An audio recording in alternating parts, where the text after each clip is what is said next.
The briefing video for the 11th of March 2024 meeting, 6 p.m. at the Township Hall.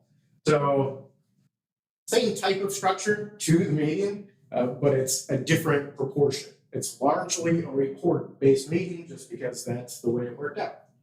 So, we have our call to order, our invocation and pledge, roll call, approval of agenda, approval of past meeting minutes, treasurer's report, paying bills. All pretty normal. We have the fire department report, but then we'll have a new firefighter or a firefighter promotion happening. And then we have our offers to our full-time firefighters because went through that, the interview process, the selection process on that, which will be starting up here soon as the fiscal year gets going.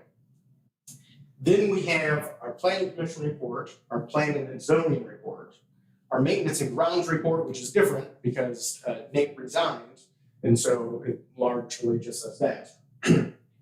We have a library report. I talked to Rachel about that. She wanted to give one. And then we have an Age Well Safe Seniors report because we've allocated money toward that. We have visiting official and candidate updates if anyone comes. That brings us to our first public comment. So you can see it's largely a report-based meeting. We only have two decision items. One is the land sale proposal on East Street over in Twin Lake. And we have the true cash value in here, estimated at $10,000. The realtor did find it comparable. It came in just after I scanned the packet, so I didn't go back and reinsert it and everything. But it came back as 6 or 7 grand, the realtor said, for the same thing. So the comparable is less than the true cash value. So the board will have to decide what to do with that information. Next, we have the updated poverty guidelines, and we passed these before, but the assessing department found a couple of errors, technical errors that were in there still, and wanted to get those corrected, which is good and important. So we're seeing it again. Kind of fluffs up my packet a little more than necessary, but we'll be voting on that. And then we have one discussion item, which is the budget. And there's a number of different things in here on the budget. One is Tracy was able to talk to Texas Gov about doing a 1-year contract, so we have to decide on that if we want it included or not. I have the list of transfer station potential price changes in here. We got the new wage chart made up. There's a number of adjustments on here, but fairly small ones for the most part. The fire GLs are updated, that's probably the biggest. And then adjustments in roads. And there's one thing that the board will decide on.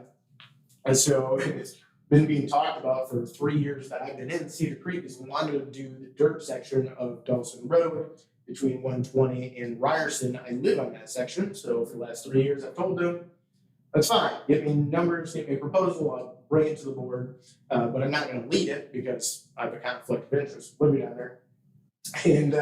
And so the numbers they had before was doing bigger stuff, and they decided not to pursue that. Now they've gotten a smaller portion. Difficult to get everyone on board at the same time because you have to have Dalton Township and Cedar Creek Township and the county on board at the same time. So this one, our portion is only 25%. Would come in at just under 15 grand is what's projected at now. So I've included that in here. I've included brining in here. You know, I had that as an oversight before I caught it, but you know, it could be a bit of an oversight there. So made sure that's included with maintenance switching out. But obviously, a lot of those equipment purchases and projects could be adjusted. I've left them for now. So we'll discuss as board if we want to adjust that here. We can always, if we don't do anything, you can leave it in there. It doesn't hurt us financially at that point anyways.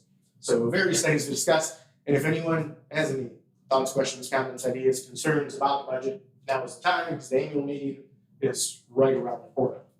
So but that concludes the meeting items. And then in the reference packet, you know, there's certain things that I come across that are normal for the public to have that I think is useful for both trustees and for people in the public. So a few different things in here. One is Michigan Township Association 2023 Public Acts. And there's hundreds of laws, right? And when it went into effect in February. And I didn't look through all of them, but I looked through all the ones that MTA says could affect townships or are applicable to townships in some way. And there's a number in there that's good to be aware of, obviously a bunch of changes in election stuff. Next, we have the Center for Local, State, and Urban Policy. That's part of the University of Michigan. They do studies on a fairly regular basis on different things, and so useful information to have there. Next, we have Economic Development Report projected for the West Michigan region, including Muskegon County, from 2024 through 2028. And then there's a Community Health Needs Assessment for Muskegon County included in here as well. That's it's pretty big, few different reports in there.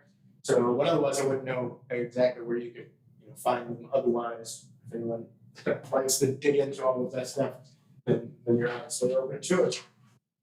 Any questions, thoughts, ideas, comments, concerns, let me know. Direct line at the office, area code 231-332-6700, or email supervisor@daltontownship.org. Otherwise, until next time, this is Jeff signing off.